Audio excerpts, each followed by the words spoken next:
Welcome to Oregon Voters Digest, the program that brings forward the social and political issues that are important to people living here in the Pacific Northwest. And now, your host, Bruce Broussard. Welcome again, folks. I'm Bruce Broussard, your host, Oregon Voters Digest. Boy, I tell you, this has been quite a day. I mean, all kinds of things are happening with this here at this point in time. Pandemic all over the place. Just heard about New York talking about polio's coming back to the table, and wow, they were talking about the pandemic aspect of it, and then we got the forest fires. We got all kinds of things, and gee whiz, I got 3 masks in my pockets. I just keep them all over the place right now. But you know, folks, but don't worry, we'll get through this aspect of it. But hey, we're gonna have quite a show today. And what the show's going to be about, if you missed this, have you seen these? Remember this? Oregon and the Klan. A lot of you still haven't read it. Hey, you haven't seen it, right? This is a very interesting history of Oregon. Even I did not understand it, did not know that Oregon had a very much involved interest in the Klan aspect of it. But the bottom line is that there's a lot to be heard about that, because you know I'm from the South, born in Louisiana, raised in Texas aspect of it, and I would see it around. But Dad was a strong man, so we never had to worry about that part, you know. And so it was just another interesting piece. But when I came here, and all of a sudden I'd been very, very much involved in politics here in the state of Oregon, and as you know, I went on and picked up the Oregon Voters Digest aspect of it, another interesting publication aspect of it. And but that's that piece of it. But the fact of the matter is, race has always been thrown on the table ever since I've been here doing the Oregon Voters Digest as a talk show aspect of it. But periodically I would do something on this, that, and that, whether it be the police, or whether it be this, or whether it be this and this, that, and the other. But the fact of the matter is you get so involved in it. I said, is there an end to this thing? And I'm at that point in my life, you know, I've probably got another maybe good 20 years here, maybe 15, 20. And I'm just saying, look, I want something done about this piece. I want to be more progressive, if you will. You know, besides being Oregonian, I'm a U.S. citizen, you know what I mean? And I spent my time in the Marine Corps, and I tell you, when I've come out, I am definitely born USA aspect of it. So it's a very important piece. I mean, you can't live if you're stressing yourself all throughout the radio, right? I mean, you know, at some point in time, you want to just take it easy somewhere, whatever. But so now I'm just a communicator. I'm a journalist in my own right. So the bottom line is that, hey, I'm an avid reader. And when this article came out about the whole issue of the Klan, wow. And after I picked it up and I spent my time reading them carefully in aspect of it, this is not violent. This is history. And you ask yourself the question, why wasn't this history in our classrooms? Why wasn't this history not in our preschool, in 1 through 12, but what about our higher education aspect of it? You would think that series should have been part and parcel of the teacher certification aspect of it. And you know, there's a lot of things that I got out of these particular issues. But at the same point, I couldn't take it so long, so I went out and I Googled everything that I could about the Klan, and there was so much information, folks. There's nowhere in the world. It would take me 30 years just to pick up and read up all these articles and get a feel for what's going on. But guess what? We've got someone in Oregon, a communicator, a journalist for that matter. Someone that I sort of met maybe on the way when I was up there at KBOO and whatever around. Whatever. But the fact of the matter is, this gentleman is from Oregon. And what I'd like to do is that I'd like to go a new tack. I mean, we've seen all kinds of things about race and this, that, and the other and whatever. But this piece is here. And the gentleman here with me today, he's the writer. He's the guy that originated this particular piece. And what I'm asking him to do today is to kind of bring everything up to date and sort of like, where do we go from here as far as the Klan? But using the Klan from the standpoint, it's part of our history.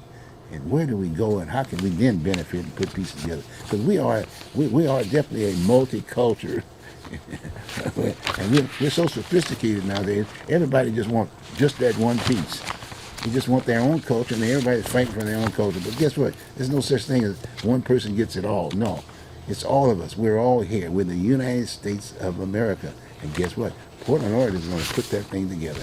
And here's my guess. How about Steve Law? Steve Law is my guest today, and he's the originator of these articles.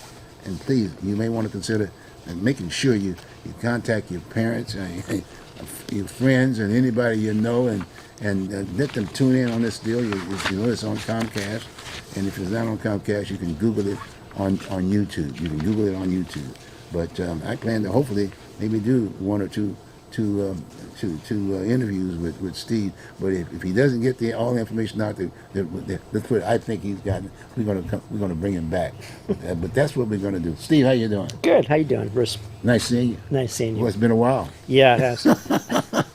Well, look, like I said, the format is very simple.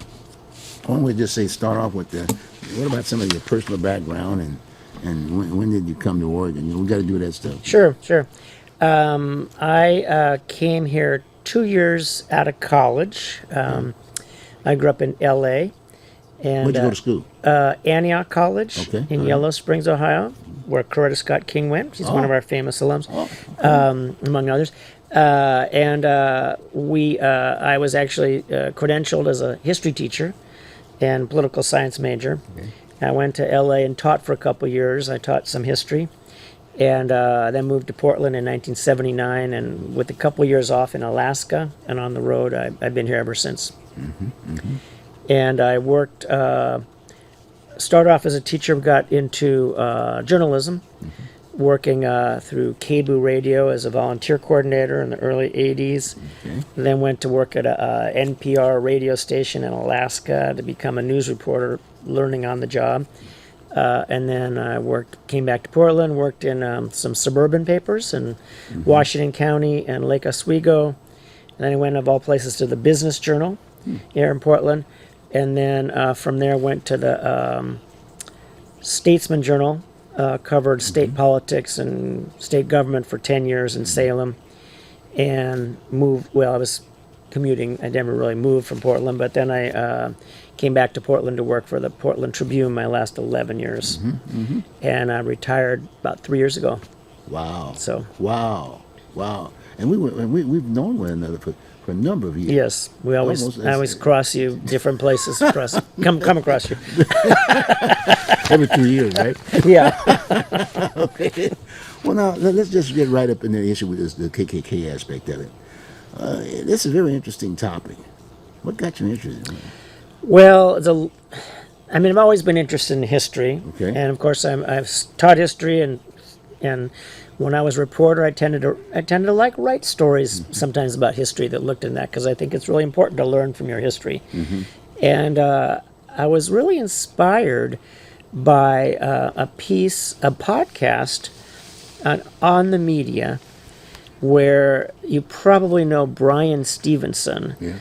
From the Equal Justice Initiative. He's been celebrated in movies. I might get the name of the movie. He was a young black Yale Law School graduate who comes to the South to get people off death row, and they made a movie out of it, and I think HBO special.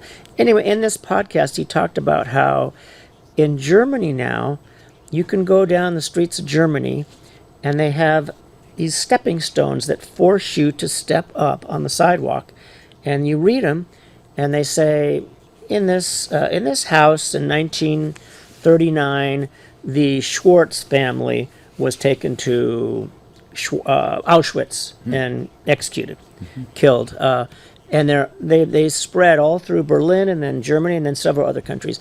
And then Brian Stevenson, who was studying, who went and studied how their people are educating the public in Rwanda after the genocide. He's been to South Africa and studied it, and the German example, and he said, the Germans have done a much better job of fessing up to their history, and in his view, that's how you move on. If you want to really go to the next step, you gotta talk about that history. Yeah.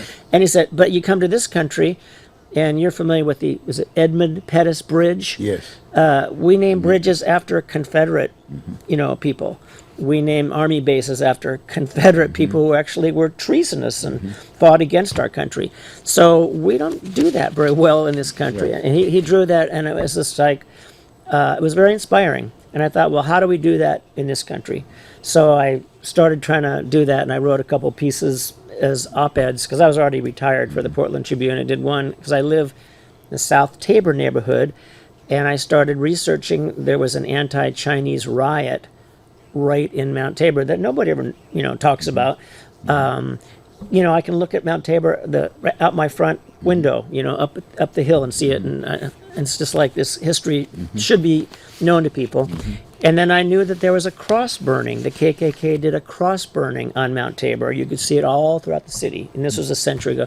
And so when it came time, I wrote a piece about the cross burning on Mount Tabor, and then I decided to do a whole look back because 2021 was a centennial of when the Ku Klux Klan, the revived Ku Klux Klan, expanded into Oregon. And so I started it last year and finished it this year because it's a centennial of when basically it's, some people know about it, some people know a little, some people know nothing, but that the KKK dominated Oregon politically and Portland politically a century ago. Right. 1922, they elected a governor who had a real uphill battle to win, and it was because of them that he won. And they passed a ballot measure banning all private schools in Oregon. They were really targeting not the elite private schools; they were targeting Catholics because they had most of the schools, and they did other things too. But those are probably the two biggest areas where the KKK made their mark in Oregon. And so it was a centennial this year, and so I wrote about it, and the Tribune ran. It's an 8-part series that appears in 6 editions of the paper, 1 week after the other. I'll tell you what, on that particular note, again, to help that viewing audience out Yeah. there, because they can Google it, I want to take each issue's Okay. headlines, Okay. and then you can just go through that whole piece. Oh, okay. And it'll help them out. And All right. Okay. And so, in fact, the first issue was Oregon and the Klan. Right? Oregon and the Klan, Wednesday, July the 27th of Okay. 22. Okay? All right? Talk about that issue. Well, the Klan arrived. If I could talk a little bit briefly, because some people don't know the difference between the 1920s version of the Klan and the original Klan. So the original Klan was formed in, I think, 1865. It's kind of a well-known story. Basically terrorized black people, enslaved people, to put them back in their place because after the Civil War, they were promised the vote, 40 acres and a mule, remember that? That's right. And they were promised equality. Of course, it never came, but the government did take some significant steps. And if you ever read about so-and-so was the second black ever elected to the Senate in the state. Well, the first black was in Reconstruction because blacks had the vote and they actually had political power because the Union Army occupied the South and it made sure they could vote and have rights. But then the Klan comes in to neutralize and defeat the power of the black electorate and to put them back in their place. And they're very successful at it. And the key thing was it's a long story, but Reconstruction really was ended through this deal that the Democrats and Republicans made over a disputed election. And the Republicans got the presidency, and the Democrats, which represented the South primarily and some of the cities in the North, they got an end to the Union Army being in the South. So Jim Crow laws sprang up all throughout the South. We know, hopefully our readers or viewers know about Jim Crow laws, really denying blacks the vote, among other things. Forget owning land, forget having any rights, lynchings and all these other things, totally terrorized much of the black community and very effectively quashed any move towards equality. So that was the KKK, which was sending men in sheets, riding around with flames and terrorizing people and lynching people. And but they kind of faded after Jim Crow laws did the work of the Klan. The Klan accomplished what they wanted. So the Klan kind of faded in this post-Civil War period. 1915, a guy named D.W. Griffith comes out with this movie, Birth of a Nation, and he retells the story of that Klan in a very inaccurate way and romanticized the Klan. They're saving white women from these black enslaved people who are raping them, and they're such good people. They represent the flag and Jesus and everything good. And And that was a hugely popular film. Woodrow Wilson avowed racist, showed the film in the White House. It was very popular. It was shown at theaters in Portland, and it really really brought back the Klan in people's consciousness. And that later that year, a fellow by the name of William Simmons recreates really what we call Klan version 2. So there's no continuous organization. It kind of faded, and then he brought back a new version. And the symbol then was this burning cross. They had a burning cross on Stone Mountain in Georgia. That was a very popular image that since then by the extreme right. And that's probably where the idea of burning crosses got popular. I don't think they burned crosses in the first Klan. Historians aren't that sure, but they don't think it was a common thing. But it comes later. So we have a new Klan, and the new Klan is very different. It was a private corporation. It was a for-profit endeavor by this guy, William Simmons, and he didn't really succeed very well for the first few years. In fact, I read a reference that he had to hire blacks to wear white sheets to march in a parade, which would be comical if it wasn't so sad and pathetic. But that's a sign of how bad of an organizer he was, that he had to do that. And then he hires these people, Elizabeth Tyler and Edward Clark, 5 years later, to come in and say they had this vision. They were early PR professionals, and they had this vision about how we're going to do the Klan in a different way, and it was through money. And everybody was basically a paid organizer by commission. So you send out these people like an Amway dealer or something like that, and you make money from signing up people. So it gave this huge incentive to sign up members. So in 1921, sorry for the long intro, but 1921, good. the first, so in I think it's around 1920 or so when this couple, I think they were a couple, but I'm not sure if they were romantically involved, but they were definitely partners, really expanded the Klan, which was always a hate group, always hated people. They were racist, anti-Semitic, anti-immigrant, anti-Catholic. They were white Protestant males, basically.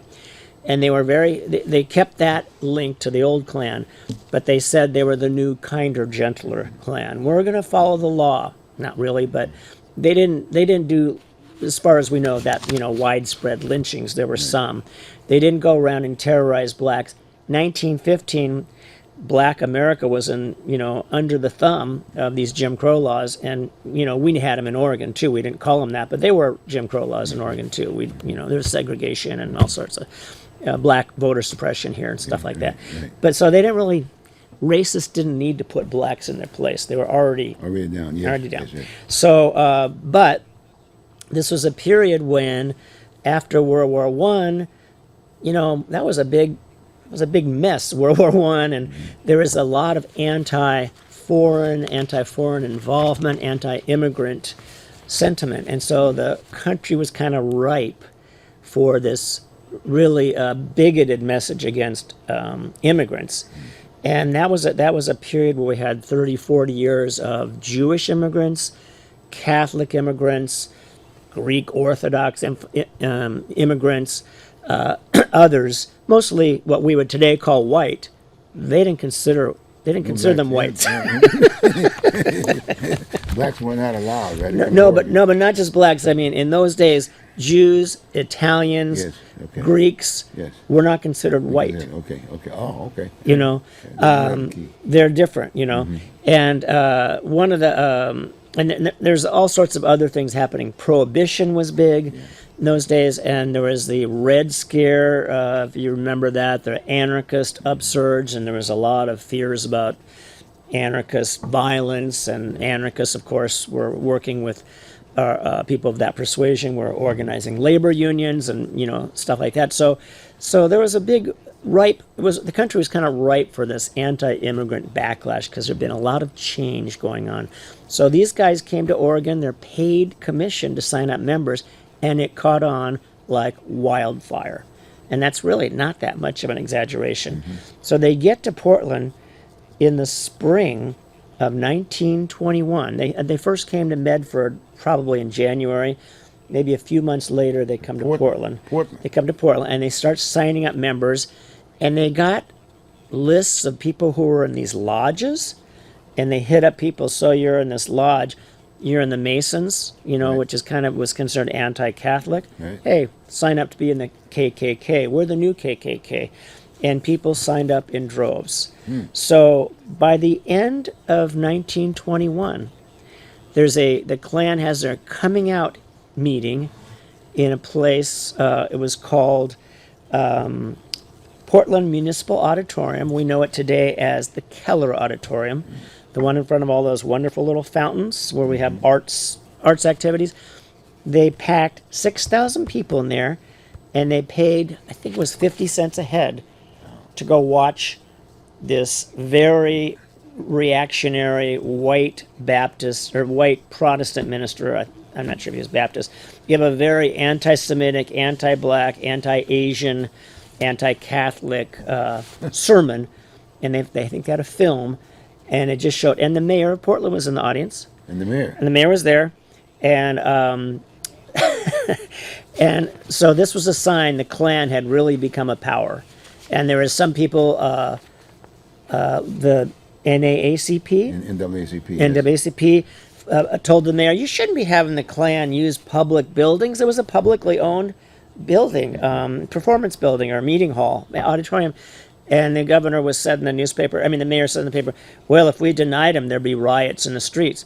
That may have been true, but he was actually sympathetic to the Klan. He was, anyway. So that was going on in 1921. And according to one source, the following day, the mayor deputized vigilantes to join to support the Portland Police Department, and many of them were Klansmen that he got from the Klan. So they became part and parcel of the Portland Police Bureau, and some estimates say close to half or more of the Portland Police signed up as Klansmen. And so that was by the end of their first year here. That's part one. That's part one. I'm so excited. And like I said, bear with us. I remember, as I said before. Okay, sorry. But I'm saying to the viewing audience, now you can kind of understand. Yeah. When you read the articles, you Okay. can compare this to at the same time. And Part two. by the end of the year, there were chapters of the Klan all throughout Oregon, several chapters in Salem, Eugene, Ashland, Medford, Hood River. And we have a series of people who came in to lead the Klan. The two important ones are Luther Powell, who was their first or the second big Klan organizer here, and a guy who replaced him, Fred Gifford. And they became powerhouses in the Klan here. And because Portland became such a hotbed of the Klan nationally, I think the biggest chapter west of the Mississippi, that they were involved. They were influential in the national Klan, certainly regional. Portland. Yeah. I have some stats here that Portland at one point had this is an estimate, had the sixth largest number of Klan members of any city in the country, 22,000. This is over a period of several years, so some might leave and some might join. Chicago was the tops at 50,000. If you look at the list, Portland had more than Atlanta, where the Klan the second Klan was founded, more than LA, more than New York. It was really big here. Portland, really big here. And the state. Yeah, and in Oregon, when they estimate, these are rough numbers, hard to get, 50,000. We were one of the largest. The largest by far was Indiana, of all places. Some people who know the Klan history. And then Ohio. But per capita, I think Oregon had the second highest number of Klansmen, maybe after Indiana. So it got really big here, and some people say, why? Well, some of it is those conditions I was talking about. Those people were ripe to join movements, and this was a Protestant state. The Catholics numbered less than 7%. Jews were less than 1%. Blacks were less than 1%. There was only about 1,700 some blacks in Portland in 1920, according to the census. And this was the majority of them were up to state, right? And that was most of them. Yeah, statewide was less than 2,500. Yes. So were blacks terrified of this second coming of the Klan? You bet. Were Jews anxious? You bet. Because the speeches were, terrible. The kind of things they said. One speech said, "The only good Catholic is a dead Catholic." So if you weren't afraid of that, you were naive. There was people. I'm sorry. People said, was there much violence? There was some violence. Some of it didn't get covered, but particularly there's a string of 3 necktie parties in the Medford area where people were victimized by masked people, which are probably Klansmen. You know, when you put on a white sheet, we don't know who they were, but they're probably Klansmen. And they strung them up on a rope, and they were, I'm not sure what the definition of lynching is. It seems like a lynching to me, but they let them down before they choked to death. And they said, get out of town. And the interesting thing, one of the people was a Catholic, one was black, one was Mexican American. So one of them actually owed some money to Klans members. So there could be personal agendas as well.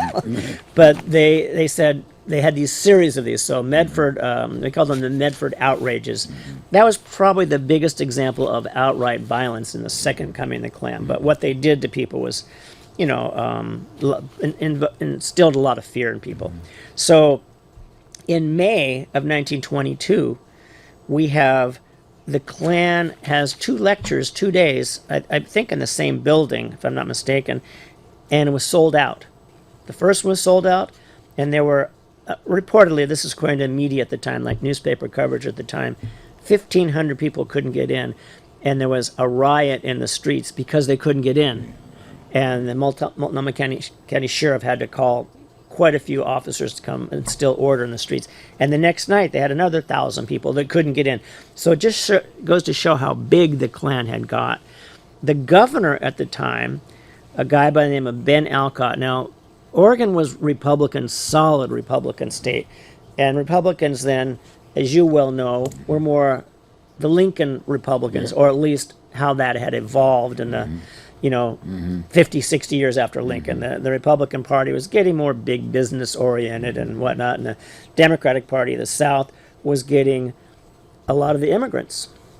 So a lot of the Irish, for instance, and Italian immigrants, the Catholic entrants, were joining the Democratic Party, and so were the people in the South. The South was still solid Democratic Party. So as both parties were kind of mishmash politically, but Oregon was solid Republican state. And Governor Ben Alcott, who was an incumbent, got a little worried about the Klan, and he did a proclamation. This is the 22 governor's race in the primary. He went public with this proclamation condemning the Klan. And that's probably the biggest instance of a political opposition. And he was a Republican? He was a Republican, and he condemned the Klan for bigotry, and he said it's a bad, a terrible influence on the state. But it was a very heated primary. The Klan supported his primary opponent, a guy by the name of Charles Hall, state senator. And Hall, who, it's not often you defeat an incumbent, right? Then or now. And the incumbent almost lost to this state senator who wasn't that, I don't know how prominent he was, but I don't think he was that prominent because the Klan supported the Hall. So he lost by... the Klan supported guy lost by a few hundred votes in the primary. But that same election, that primary, the Klan elects their people to the Multnomah County Commission. Most of the people who won the primary from the Portland area were supported by the Klan. The delegation that was going to go to Salem, most of them were Klan supported. There was I have a little piece in the story how the Klan leader set himself up at a downtown Portland office building, and this is according to articles that I found from the clips in the Multnomah County Library. You can go see the microfiche and these old newspaper articles and magazine articles, and he basically held court, and everybody who wanted to run for office came to get his endorsement. Fred Gifford. If you wanted to win, you needed the Klan endorsement, and he was in league with these anti-Catholic, ethnic-oriented lodges, the Scottish Rite Masons and aligned groups. At some point, those were considered Klan-dominated, but they worked like this, hand in hand, and they endorsed candidates. So that month after the primary in 1922, so a little over 100 years ago right now, the Scottish Rite Masons filed this ballot measure ostensibly against all private schools, and it would close them all, basically by forcing all the kids to go to public schools. And the message was, we're America. We want to Americanize all these kids. And it had a populist, you might even say a progressive sound to it. We want to have all these kids get to know each other and go to school together. We don't want these elite private schools, dividing us. But the real agenda was anti-Catholic. And remember, the Klan was a hugely Protestant white organization, and one of the pieces, I can get to that next, was the history of strife between Catholics and Protestants in the U.S., which we kind of buried in history as well.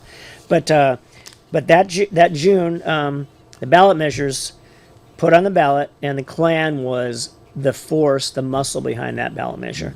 And so by November, the general election, the Klan flipped after supporting this Republican for the primary.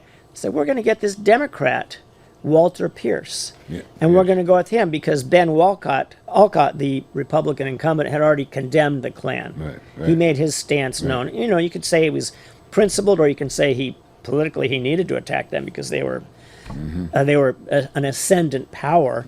And so Oregon at the time, I believe the number was there were 3 times as many registered Republicans as Democrats. It was an overwhelmingly Republican state. And in November, the Democrat wins, and he unseats the incumbent, Alcott, and with the Klan support.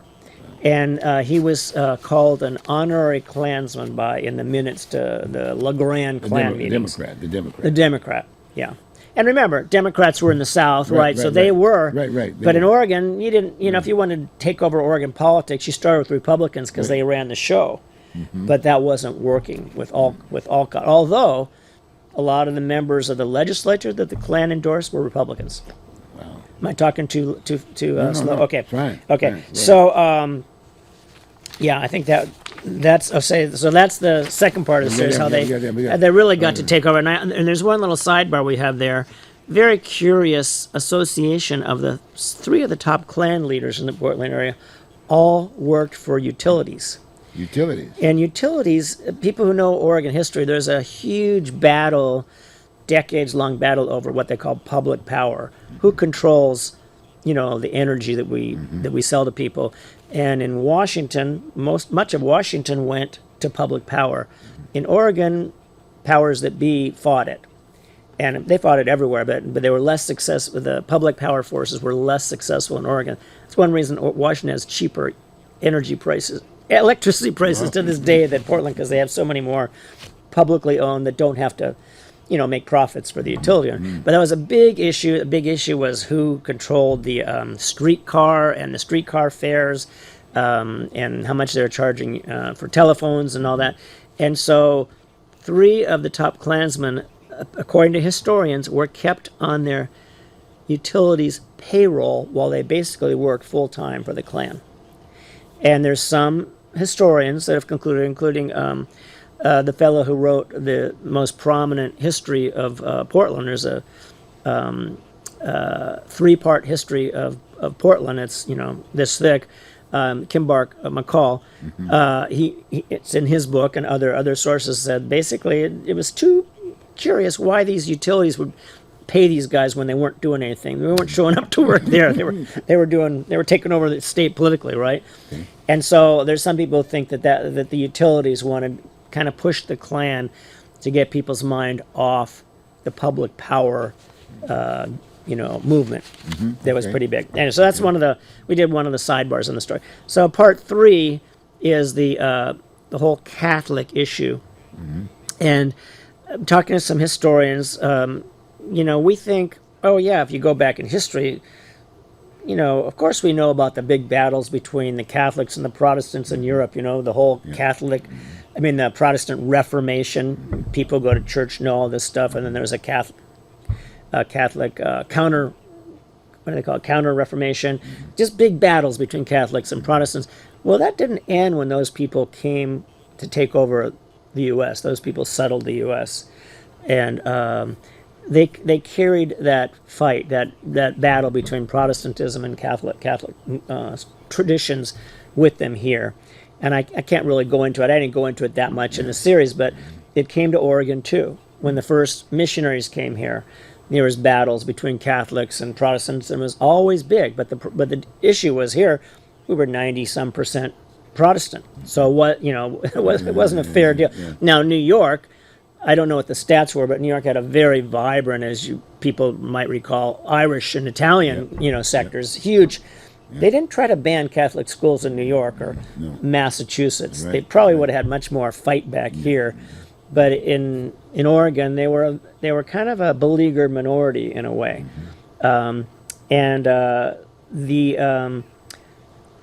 In the same election that Governor Walter Pierce, the Democrat, wins with Klan backing, the anti-Catholic schools measure passes. And fortunately, I think it's fair to say fortunately, because it was really a bigoted campaign. It wasn't really designed to Americanize. It was designed to take Catholic people's rights away and discourage them from moving to Oregon. But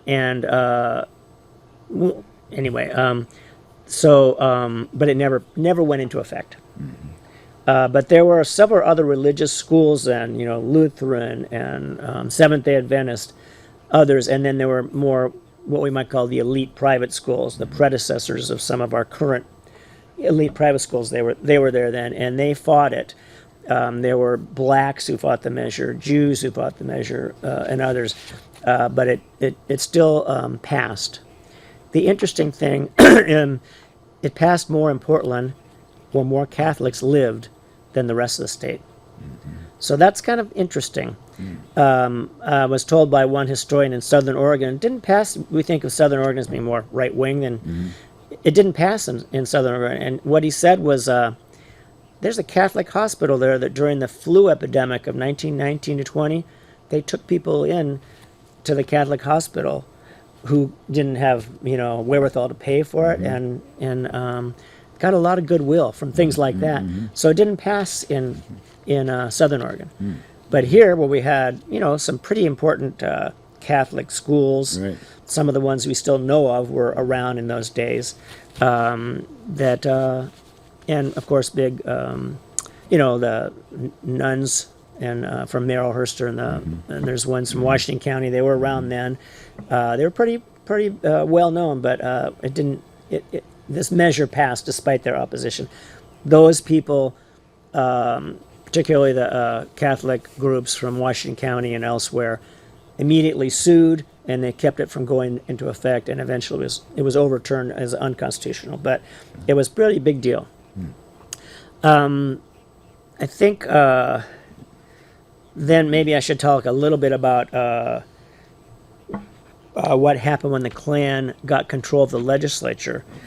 In that 1922 election, most of the delegation from Multnomah County was Klan supported, and other parts of the state. And interestingly enough, there's a fellow named Casper K. Kubley. His initials were KKK. Total coincidentally, he had been a member of the Portland City Council, and he was in the House of Representatives. He was named House Speaker, and he was a Klan member. In fact, they gave him free membership because of his initials. Made a big deal about it, but he was a Klan supporter and a Klansman. So, and what party was that you're talking about? I believe that was Republican. That was a Republican party. Yeah, okay. I'm pretty sure. Yeah. Okay. Yeah. So in the legislature, you've got this Klan-supported governor. They tried to do a few things for the Klan agenda, but you can start to see the Klan's influence wane a little bit. But the biggest thing I think they passed was a alien land bill, which barred Japanese and Chinese immigrants from owning land. At the time, white landowners were very scared of the competition, particularly from Japanese, but also Chinese. And in Hood River, there was a strong contingent of Japanese people working in gardening and different crops, orchards and things. And Multnomah County, especially I think eastern Multnomah County, there was also a lot. So a lot of it was like, we're trying to get rid of the competition here. But in fact, very few of those Japanese and Chinese families had to sell their land outside. You know, there wasn't any forced.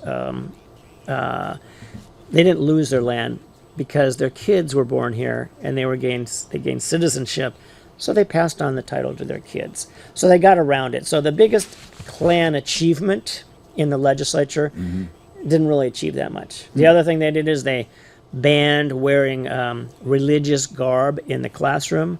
Well, that was aimed at nuns. There was an estimated less than 24 nuns who taught in public schools, and they wore their habits. Nowhere in habit. I imagine Jewish stars. No, can't do that. Or there were really very few. I don't know if there's any Muslims wearing any. You know, that wasn't an issue then. But it was basically targeting the Catholics. Okay.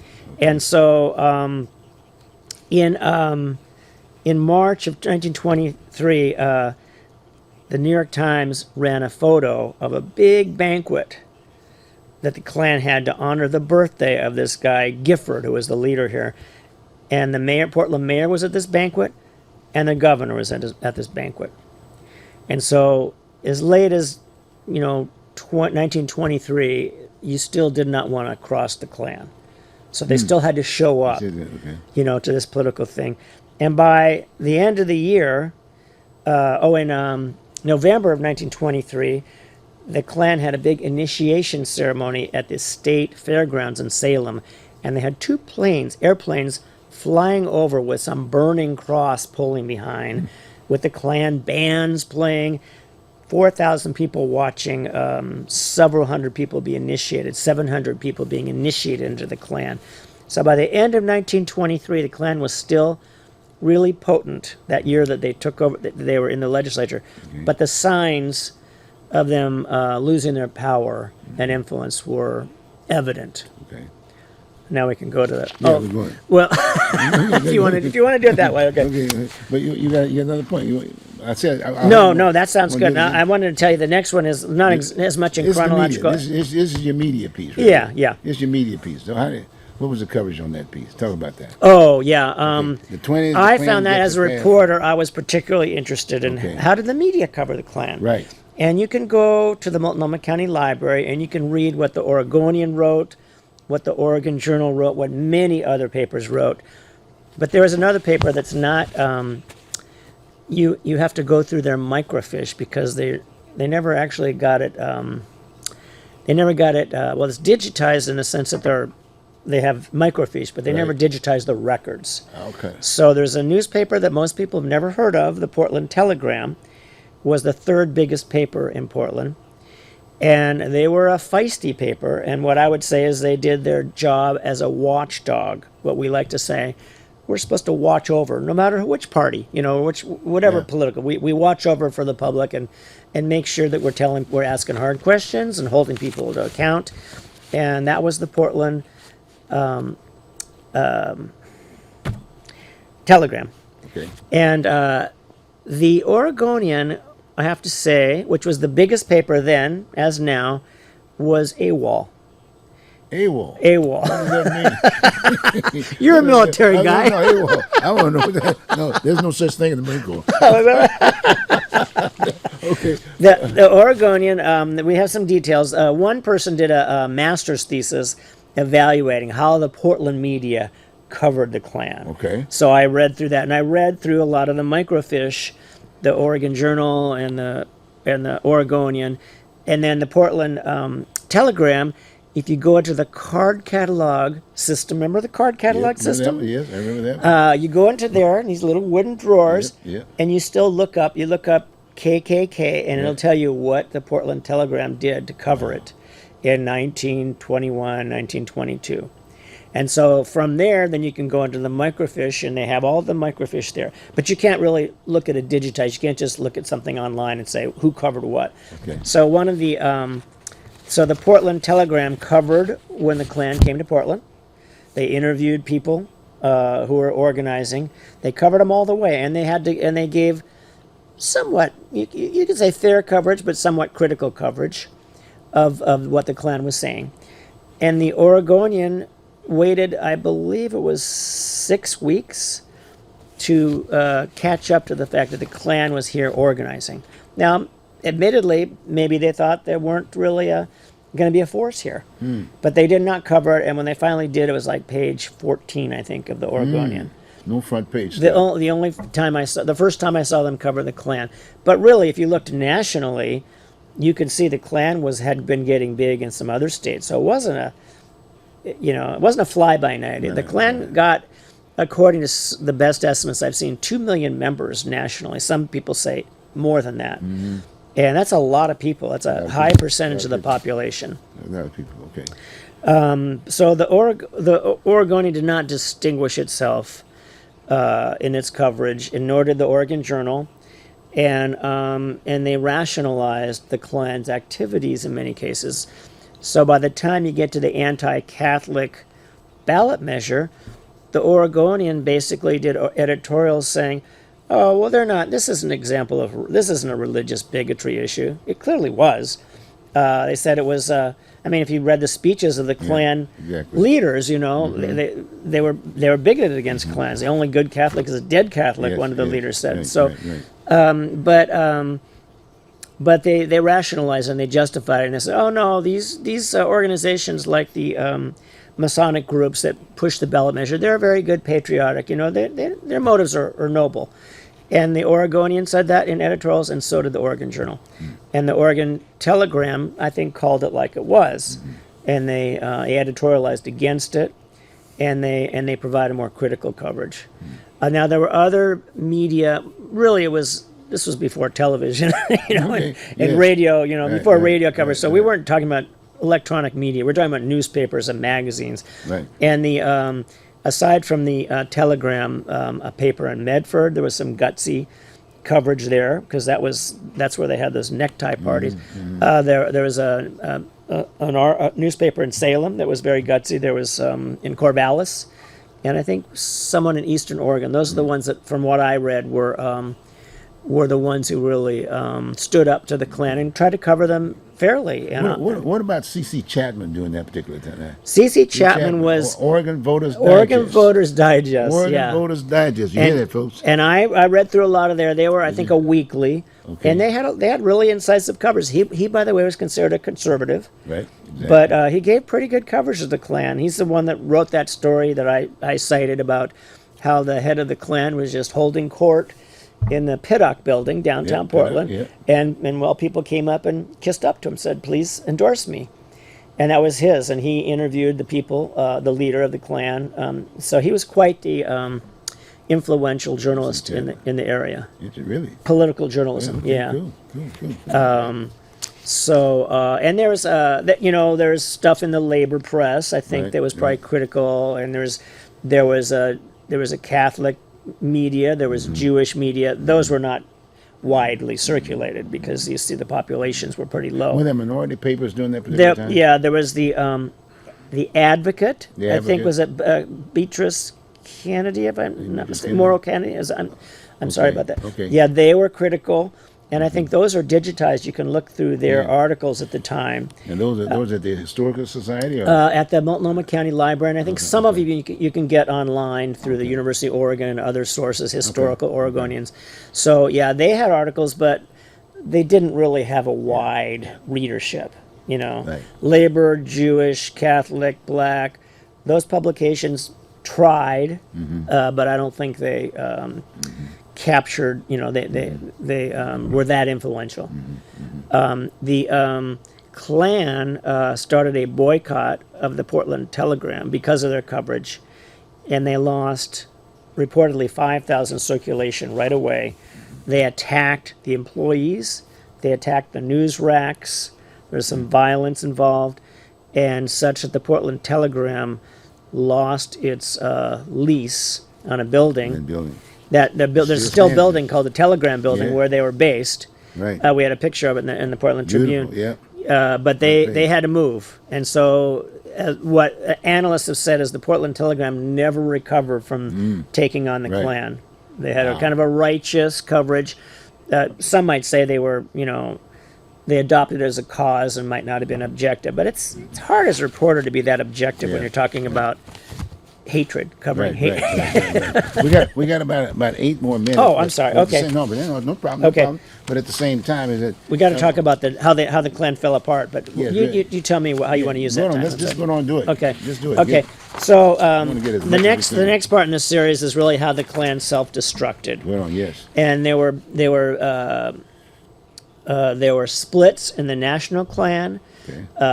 So people fighting for control of the National Klan, Right. people in Oregon sided with the different factions.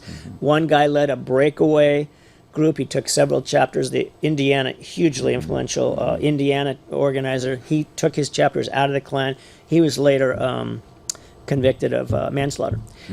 So that kind of stuff was happening, destroying the Klan's image. And you had people leaving the Klan and doing tell-alls.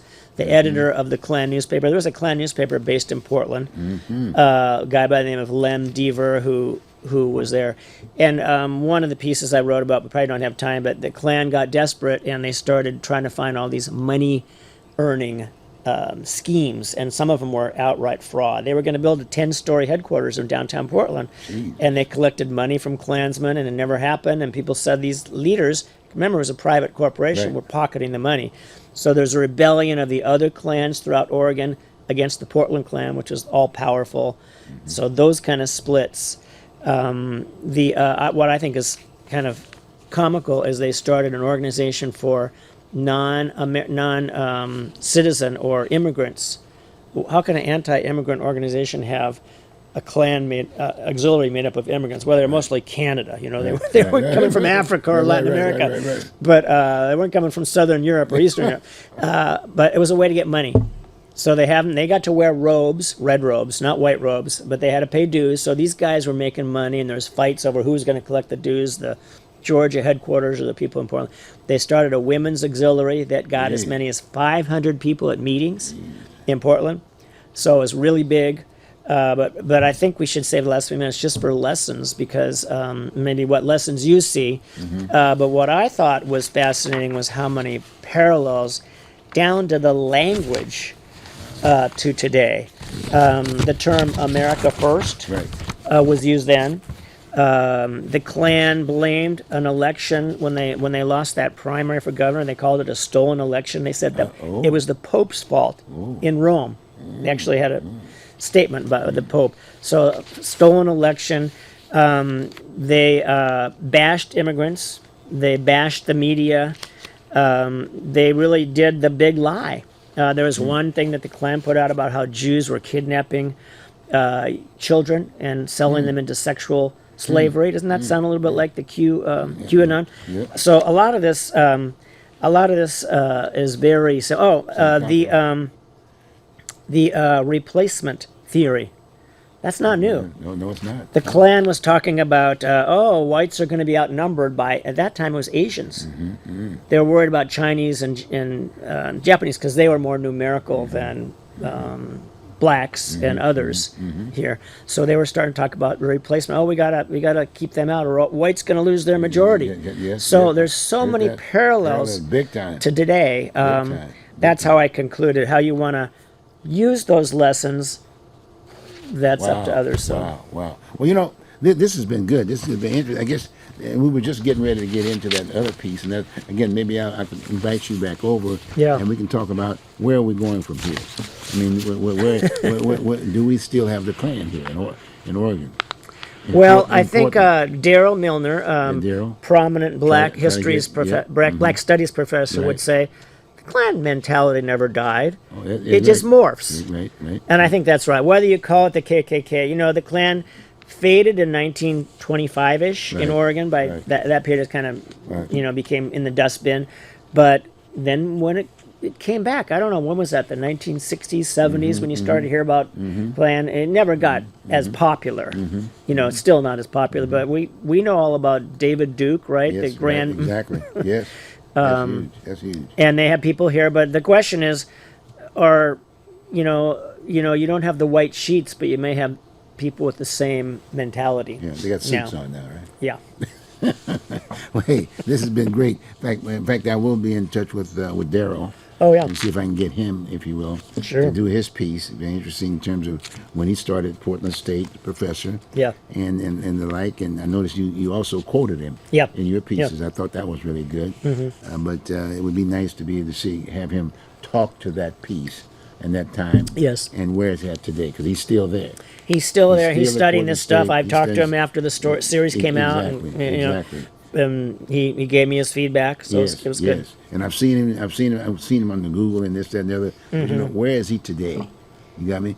And then hopefully, if we can get that piece together, get him to do a 30 piece, and if not that, if you don't mind, you see if we can get him there with you. You guys, then both of we can just talk about where do we go from here. Sure. Because you pretty well shared a great deal of the coverage, basically on some of the things that he was basically he'd respond similar to that piece. But now, where are we now? You know, people talking about reparations now. There are certain terms now, like reparation aspect of it. The Well, Northeast. I would just go back Yeah. to what Brian Stevenson would say. You can't bridge some of those gaps we Right. have now, especially Right. on race, No. without fessing up to your history. Exactly. That's know? the key. That's the key, and then that's really what we'd like to focus on. And on that, where do we go from here? From the stand, we've got to go to another level. It's not doing the country. In fact, it's not doing folks here in Portland and Oregon. You know, and in some states, it's probably illegal now to do this kind of stuff in the classroom. Exactly. Especially Texas. You can't do that stuff. Where all our textbooks come from, as you know. Yeah. Exactly. Yeah. And maybe there's a possibility we might be able to start here in Oregon, in Portland, in Oregon for that Yeah. matter. I think, there's progression here in many ways. But the key is that to share that history, you gotta get through the history aspect. Can I just add one more thing? Yeah, If go on, anybody sure, go wants on. to see these articles, they're no Yes. longer on the news rack Yes, go because on. those are gone. But you can go to the you can Google Portland Tribune and KKK Portland Tribune. and KKK, and you can find them online. these articles. Yes, all and these you can articles. also go to the Oregon Remembrance Project. Okay. My buddy Taylor Stewart runs that, and he has archived the entire series there. Okay. And then the Oregon Mental Health Archive, Jason Renault has archived it there. Okay. So if you look up Oregon Remembrance Project, and there's a little thing on the right, look up KKK and the Oregon Mental Health Archive. Okay. And so those are three places if you're interested in seeing the whole series. Okay. Do you have a website or anything like that nature? No. Okay, good. We'll just keep it this. Okay. Yeah, this is the website. Yeah, I'm retired. Okay. Not yet, Steve. We got some other things we want to do.